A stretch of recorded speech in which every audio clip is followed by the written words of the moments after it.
Hello guys, welcome back to the channel. In this today's video, I'm going to show you how you can complete the basic cooking course quest in Heartopia game. Okay, as you can see guys, I need to complete the basic cooking course and I need to cook mixed jam. And if you want to cook, we need to unlock the cooking hobby. You can go to the Massimo NPC to unlock the cooking hobby.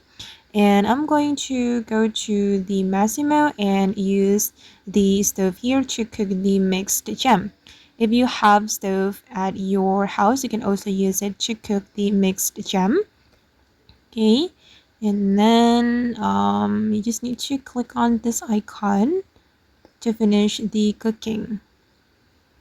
All right, and you need to click on this icon to get the mixed jam. Okay, and then the mixed jam has been cooked.